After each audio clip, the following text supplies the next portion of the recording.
Magandang araw, Bagong Pilipinas. Narito ang Police News Express sa oras na ito.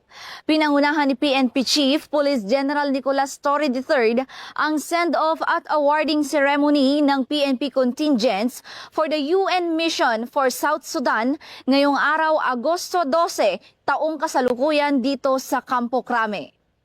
Sa nasabing seremonya, formal na ipinagkatiwala sa mga delegado ang kanilang mahalagang tungkulin bilang kinatawan ng bansa sa international na mismong pangkapayapaan. Kasabay nito, ginawaran din ng pagkilala ang ilang kasapi ng contingents bilang pagkilala sa kanilang dedikasyon, husay at serbisyo sa naunang deployment. Sa kanyang mensahe, binigyang diin-diin ni Police General Torre III ang kahalagahan ng profesionalismo, disiplina at integridad sa pagtupad ng kanilang misyon sa ibang bansa. Dala ang dangal at pangalan ng pambansang pulisya at ng sambayanang Pilipino.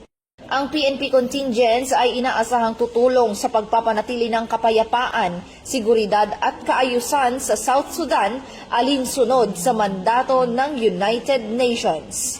Kasamahan po namin sa Philippine National Police, isa lang po ang kung ano yung ginagawa natin as police officer sa Philippine National Police, yung pag-iimbestiga, paggagawa ng mga reports, yung mga basic po, yun lang po ang tandaan natin na alam ko po na kayang-kaya niyo po maging United Nations Police. Bilang representante ng mga kababaihan po sa ating PNP contingent doon po sa ating United Nations Mission sa South Sudan, ako po ay nagpapasalamat sa ating organisasyon at kami po ay napili na pabilang po dito sa may papatala po sa South Sudan. Ay mga kababaihan po na kasama po natin dito ay sigurado pong magbibigay po ng tulong doon sa ating mga kasamahan din sa South Sudan. May share po natin, may ipapamahagi kung ano man po ang kaalaman natin na pwedeng tumulong din po para po maipaangat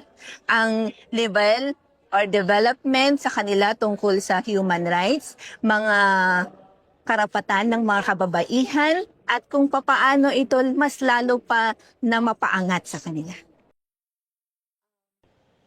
Mula rito sa Campo Crame, ako ang inyong PNN correspondent, Patrol Woman Fe Marie Octaviano, alagad ng batas, tagataguyod ng Balitang Pulis.